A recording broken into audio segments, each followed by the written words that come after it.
We're continuing with our reading of the Srimad Bhagavatam. We're now at Canto 6, Chapter 10, Battle between the Demigods and Vitrasara.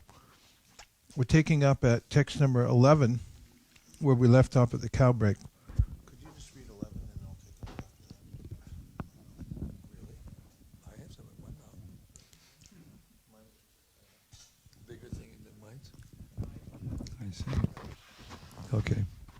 For your throat? You got a sore throat? You okay? Huh?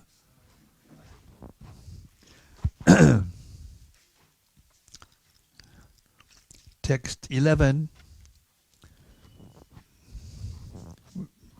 Would the ushers please guide everyone to a seat? Thank you.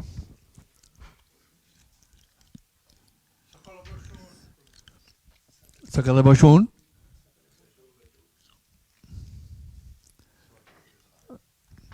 Sri Shukadev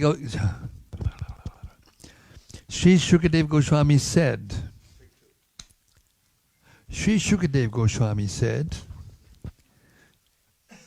the Dachi Muni,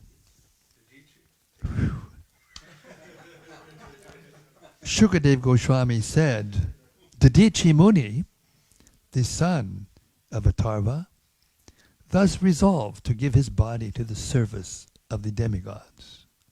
He placed himself, the spirit soul, at the lotus feet of the Supreme Personality of Godhead, and in this way gave up his gross material body made of 5 elements. He didn't have to cut off his head, he just did it on his own. Purport. As indicated by the words Pare Bhagavati Brahmanyatmanam Sanayan.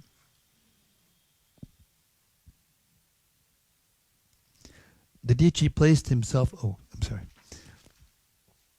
The Dichi placed himself as spirit soul at the lotus feet of the Supreme Personality of Godhead. In this regard, one may refer to the incident of Vitrasara leaving his body, as described in the first canto of Srimad Bhagavatam 1.13.55. Vitrasara analytically divided his gross material body into 5 different elements, of which it was made, earth, water, fire, air, and ether, and distributed them to the different reservoirs of these elements. In other words, he merged these 5 elements into the original Mahatattva. By identifying his material conception of life, he gradually separated his spirit soul from material connections and placed himself at the lotus feet of the Supreme Personality of Godhead. The example given in this connection is that when an earthen pot is broken, the small portion of the sky within the pot is united with the large sky outside the pot. Mayavadi philosophers misunderstand this description of Srimad Bhagavatam. Therefore, Sri Ramanuja Swami, in his book Vedanta Tattvasara, has described that this merging of the soul means that after separating himself from the material body, made of 8 elements, earth, water, fire, air, ether, false ego, mind, and intelligence, the individual soul engages himself in devotional service to the Supreme Personality of Godhead in its eternal form. Ishwarak Parama Krishna Satchidanandana Anadir Adir Govindak Sarva Karana Karanam. The material cause of the material elements absorbs the material body, and the spiritual soul assumes its original position. As described by Sri Chaitanya Mahaprabhu, Jivaras Sarupoya Krishnara Nityadas, Madhya 2108. The constitutional position of the living entity is that he is the eternal servant of Krishna. When one overcomes the material body through cultivation of spiritual knowledge and devotional service, one can revive his own position and thus engage in the service of the Lord. Oh, I thought when you said 11, I thought you meant 11 chapter.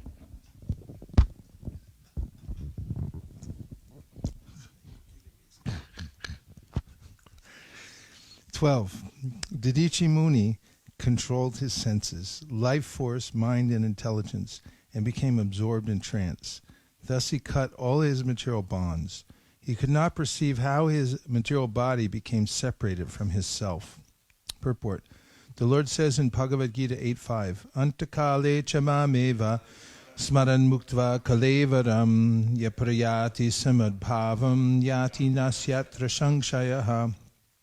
Whoever at the time of death quits his body remembering me alone at once attains my nature.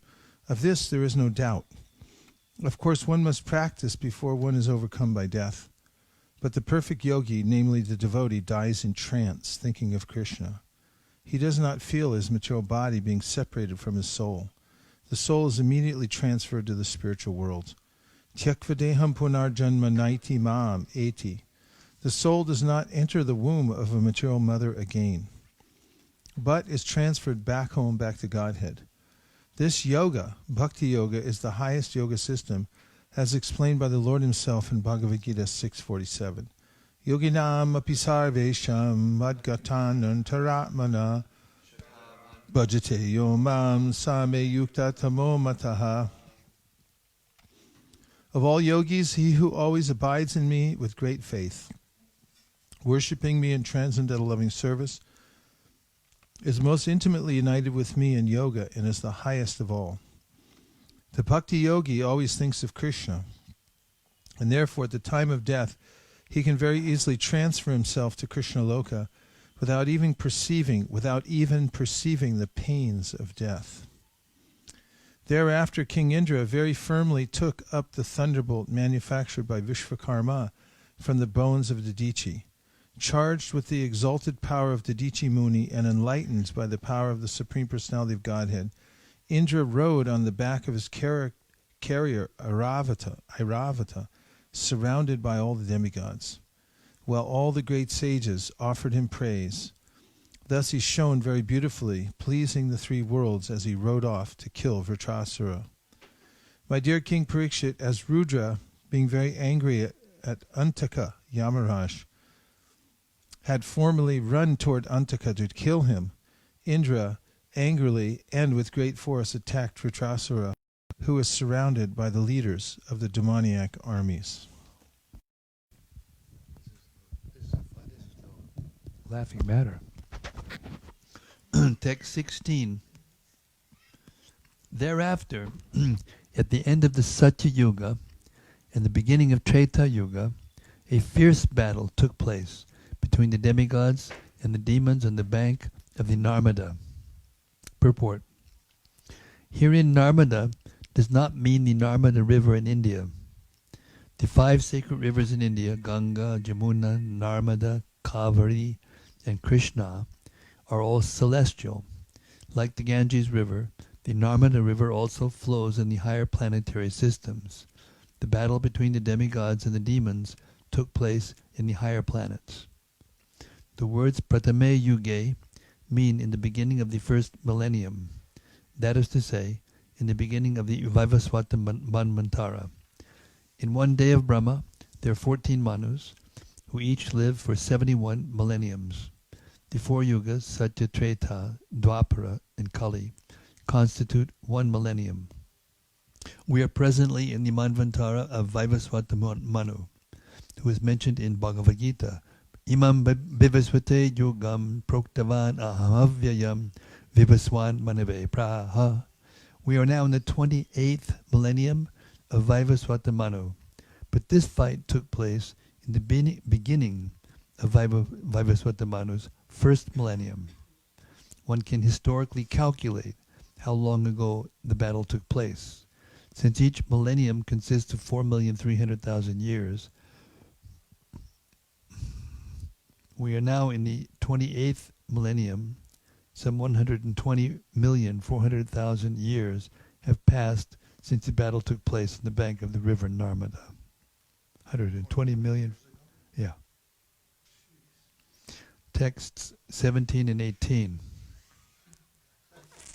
Time flies when you're having a good time.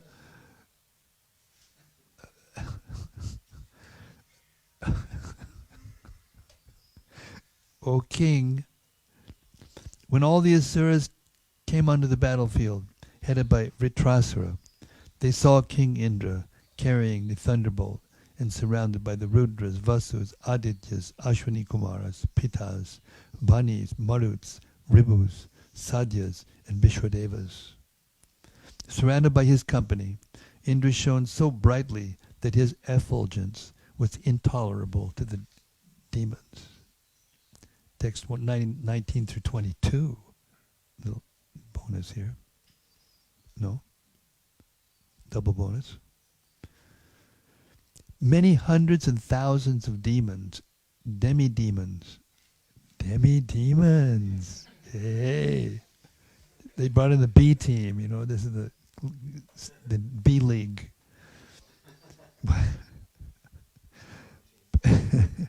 Many hundreds and thousands of demons, demidemons, yakshas, rakshasas, man-eaters, and others headed by Sumali and Mali, resisted the armies of King Indra, which even death personified cannot easily overcome.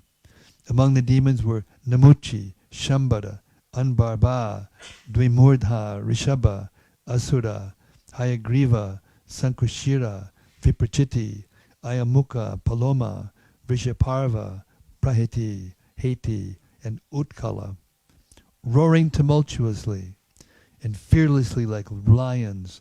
These invincible demons, all dressed in golden ornaments, gave pain to the demigods with weapons like clubs, bludgeons, arrows, barbed darts, mallets, and lances. Text 23. Armed with lances, tridents, axes, swords, and other weapons like shatugnis and bushundis, the demons attacked from different directions and scattered all the chiefs of the demigod armies.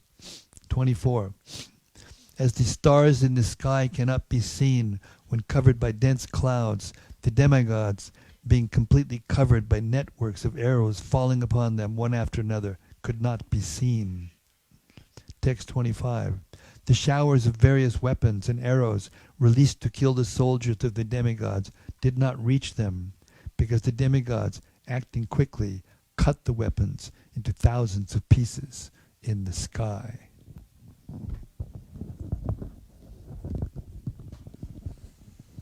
As their weapons and mantras decreased, the demons began showering mountain peaks, trees, and stones upon the demigod soldiers. But the demigods were so powerful and expert that they nullified all these weapons by breaking them to pieces in the sky as before. When the soldiers of the demons, commanded by Vitrasara, saw that the soldiers of King Indra were quite well, having not been injured at all by their volleys of weapons, not even by the trees, stones, and mountain peaks, the demons were very much afraid. When insignificant persons use rough words to cast false, angry accusations against saintly persons, their fruitless words do not disturb the great personalities. Similarly, all the efforts of the demons against the demigods, who were favorably situated under the protection of Krishna, were futile. Purport. There is a Bengali saying that if a vulture curses a crow to die... There is a Bengali saying that if a vulture curses a cow to die, the curse will not be effective. Similarly, accusations made by demoniac persons against devotees of Krishna cannot have any effect. The demigods are devotees of Lord Krishna, and therefore the curses of the demons were futile. The asuras, who are never devotees of Lord Krishna, the Supreme Personality of Godhead, lost their pride in fighting when they found all their endeavors futile. Leaving aside their leaders even in the very beginning of the fight, they decided to flee because all their prowess had been taken away by the enemy. Seeing his army broken and all the asuras, even those known as great heroes, fleeing the battlefield out of intense fear, Vitrasara, who is truly a great-minded hero, smiled and spoke the following words.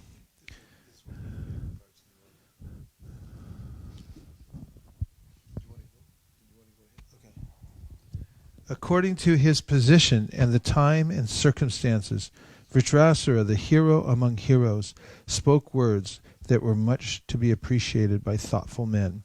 He called to the heroes of the demons, O Viprachiti, O Namuchi, O Paloma, O Maya, Anarva, and Shambhara, please hear me and do not flee. Vitrasara said, all living entities who have taken birth in this material world must die. Surely no one in this world has found any means to be saved from death. Even Providence has not provided a means to escape it. Under the circumstances, death being inevitable, if one can gain promotion to the higher planetary systems and be always celebrated here by dying a suitable death, what man will not accept such a glorious death? Purport: if by dying one can be elevated to the higher planetary systems and be ever famous after his death, who is so foolish that he will refuse such a glorious death? Similar advice was also given by Krishna to Arjuna. My dear Arjuna, the Lord said, do not desist from fighting. If you gain victory in the fight, you will enjoy a kingdom, and even if you die, you will be elevated to the heavenly planets. Everyone should be ready to die while performing glorious deeds. A glorious person is not meant to meet death like cats and dogs. There are two ways to meet a glorious death, and both are very rare. One is to die after performing mystic yoga, especially bhakti yoga, by which one can control the mind and living force and die absorbed in thought of the Supreme Personality of Godhead. The second is to die on the battlefield, leading the army and never showing one's back. These two kinds of death are recommended in the Shastra as glorious. Thus end the Bhaktivedanta purports of the 6th canto, 10th chapter of the Srimad Bhagavatam, entitled The Battle Between the Demigods and Vitrasara.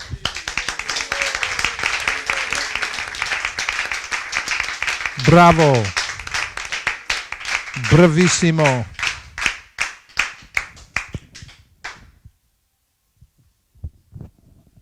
Chapter 6, Canto 6, Chapter 11, the Transcendental Qualities of Retracera.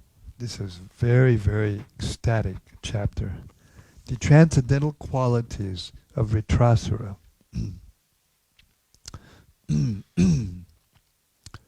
Text 1. Sri Shukadeva Goswami said, O king, Vitrasara, the commander-in-chief of the demons, advised his lieutenants in the principles of religion, but the cowardly demoniac commanders, intent upon fleeing the battlefield, were so disturbed by fear that they could not accept his words. Text 2 and 3. O King Parikshit, the demigods, taking advantage of a favorable opportunity presented by time, attacked the army of the demons from the rear and began driving away the demoniac soldiers, scattering them here and there as if their army had no leader. Seeing the pitiable condition of his soldiers, Vitrasara, the best of the asuras, who was called Indra Shatru, the enemy of Indra, was very much aggrieved. Unable to tolerate such reverses, he stopped and forcibly rebuked the demigods, speaking the following words in an angry mood. 4. O demigods, these demoniac soldiers have taken birth uselessly. Indeed, they have come from the bodies of their mothers exactly like stool. What is the benefit of killing such enemies from behind while they are running in fear? One who considers himself a hero should not kill an enemy who is afraid of losing his life. Such killing is never glorious, nor can it promote one to the heavenly planets. Purport. Vitrasara rebuked both the demigods and the demoniac soldiers because the demons were running in fear of their lives and the demigods were killing them from behind. The actions of both were abominable. When a fight takes place, the opposing parties must be prepared to fight like heroes. A hero never runs from the field of battle. He always fights face to face, determined to gain victory or lay down his life in the fight. That is heroic. Killing an enemy from behind is also inglorious. When an enemy turns his back and runs in fear of his life, he should not be killed. This is the etiquette of military science. Vitrasara insulted the demoniac soldiers by comparing them to the stool of their mothers. Both stool and a cowardly son come from the abdomen of the mother. And Vitrasara said that there is no difference between them. A similar comparison was made by Tulsidas, who commented that his son and urine both come from the same channel. In other words, semen and urine both come from the genitals, but semen produces a child, whereas urine produces nothing. Therefore, if a child is neither a hero nor a devotee, he is not a son, but urine. Similarly, Chanakya Pandit also says, Kortak putrena jatina yona vidvanda karmikaha kanina chakshusha kimva chakshusha pidabaipalam. What is the use of a son who is neither glorious nor devoted to the Lord? Such a son is like a blind eye, which simply gives pain but cannot help one see. Text 5. O insignificant demigods, if you truly have faith in your heroism, if you have patience in the cores of your hearts, and if you are not ambitious for sense gratification, please stand before me for a moment. Purport. Rebuking the demigods, Vitrasara challenged, O demigods, if you are actually heroes, stand before me now and try to show your prowess. If you do not wish to fight, if you are afraid of losing your lives, I shall not kill you, for unlike you, I am not so evil-minded as to kill persons who are neither heroic nor willing to fight. If you have faith in your heroism, please stand before me.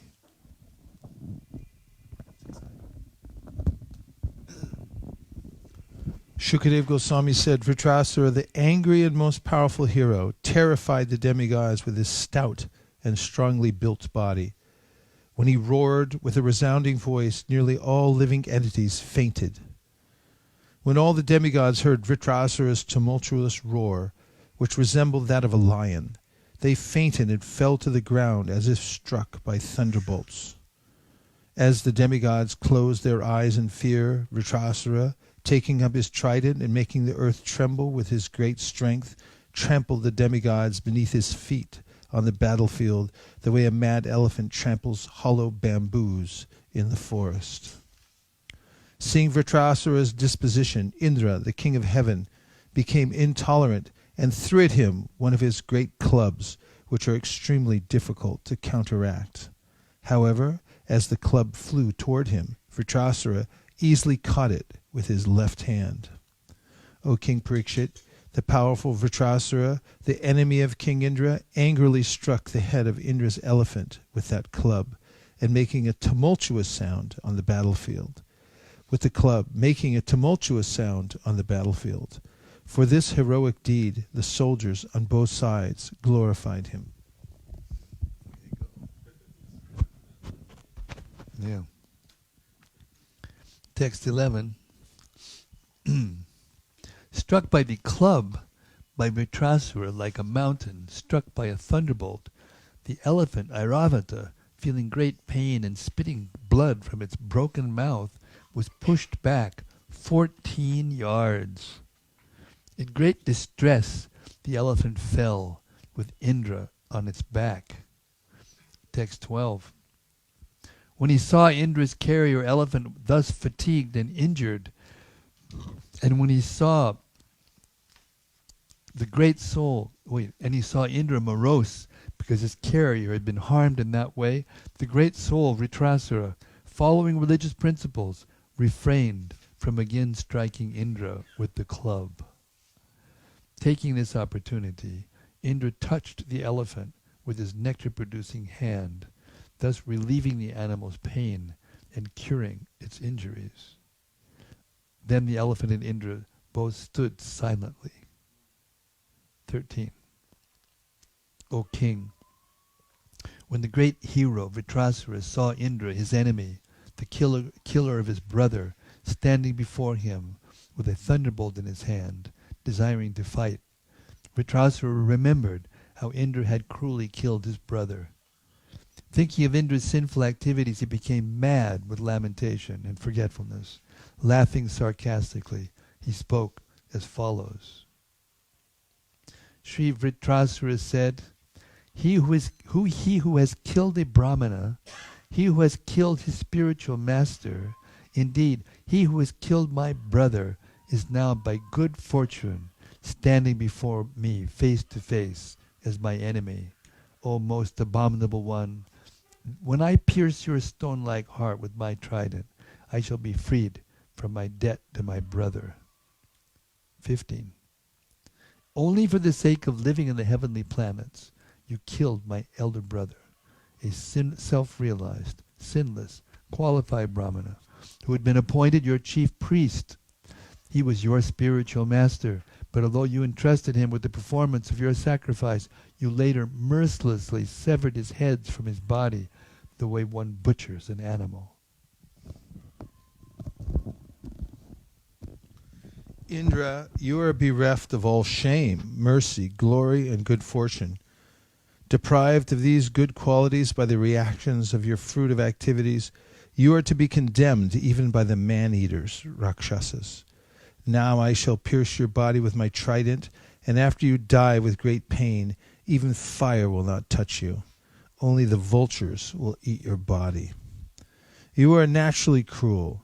If the other demigods, unaware of my prowess, follow you by attacking me with raised weapons, I shall sever their heads with this sharp trident. With those heads I shall perform a sacrifice to Bhairava and the other leaders of the ghosts, along with their hordes. But if in this battle you cut off my head with your thunderbolt and kill my soldiers, O Indra, O great hero, I shall take great pleasure in offering my body to other living entities, such as jackals and vultures. I shall thus be relieved of my obligations to the reactions of my karma, and my fortune will be to receive the dust, from the lotus feet of great devotees like Narada Muni. Purport. Sri Narottam Das Thakur sings, Echai Gosai Jara Mui Taradas Tansabara Pararina Moda Panchagras. I am the servant of the 6 Goswamis, and the dust of their lotus feet provides my 5 kinds of food. A Vaishnav always desires the dust of the lotus feet of the previous Acharyas and Vaishnavas. Vitrasara was certain that he would be killed in the battle with Indra because this was the desire of Lord Vishnu. He was prepared for death because he knew that after his death he was destined to return home back to Godhead. This is a great destination, and it is achieved by the grace of a Vaishnava. Chadiya Vaishnava Shebo Nishtar Prayeche Kebo. No one has ever gone back to Godhead without being favored by a Vaishnav. In this verse, therefore, we find the words Manas Vinam Padaraja Prapapsye. I shall receive the dust of the lotus feet of great devotees.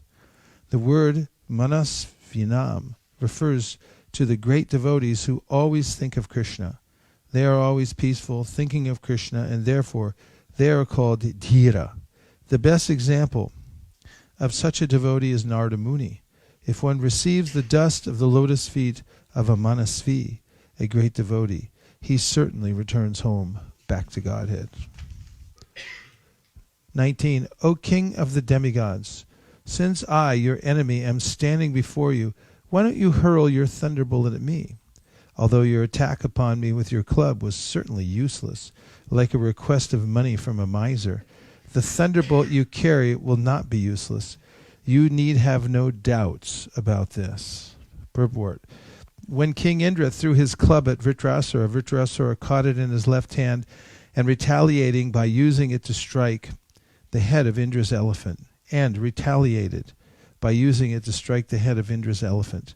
Thus Indra's attack was a disastrous failure. Indeed, Indra's elephant was injured and thrown back 14 yards. Therefore, even though Indra stood with the thunderbolt to hurl against Vitrasara, he was doubtful, thinking that the thunderbolt might also fail.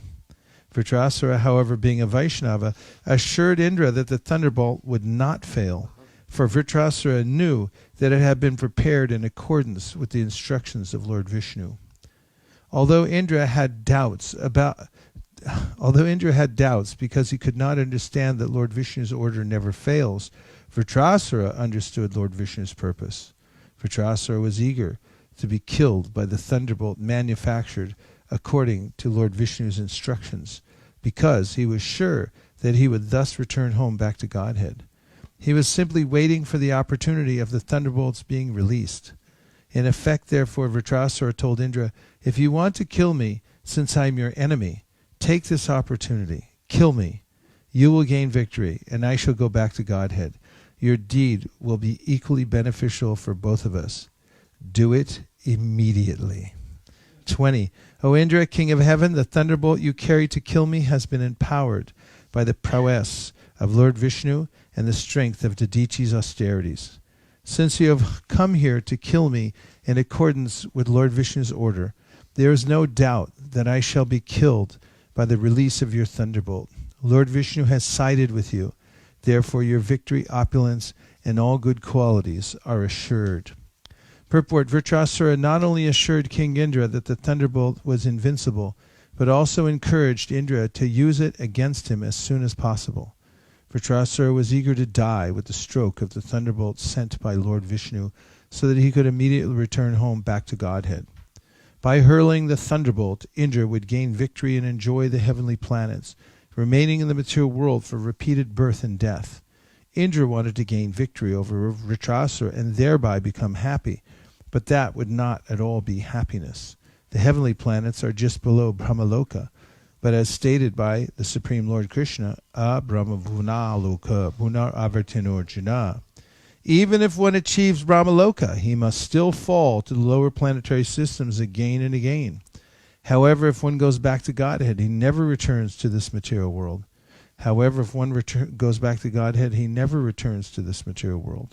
By killing Vitrasara, Indra would not actually gain. He would remain in the material world. Vitrasara, however, would go to the spiritual world. Therefore, victory was destined for Vitrasara, not for Indra. 21. By the force of your thunderbolt, I shall be freed from material bondage, and shall give up this body and this world of material desires.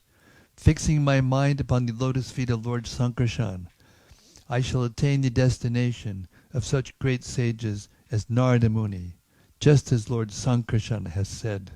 Purport. The words Aham Samadhaya Manak indicate that the most important duty at the time of death is to concentrate one's mind. If one can fix his mind on the lotus feet of Krishna, Vishnu, Sankarsana, or any Vishnu Murti, his life will be successful. To be killed while fixing his mind at the lotus feet of Sankarsana, Vitrasara asked Indra to release his Vajra, or thunderbolt. He was destined to be killed by the thunderbolt given by Lord Vishnu. There was no question of its being baffled. Therefore Vitrasara requested Indra to release the thunderbolt immediately, and he prepared himself by fixing his mind at the lotus feet of Krishna. A devotee is always ready to give up his material body, which is described herein as Gramya Pasha, the rope of material attachment. The body is not at all good. It is simply a cause of bondage to the material world. Unfortunately, even though the body is destined for destruction, fools and rascals invest all their faith in the body and are never eager to return home back to Godhead. 22. Persons who fully surrender at the lotus feet of the Supreme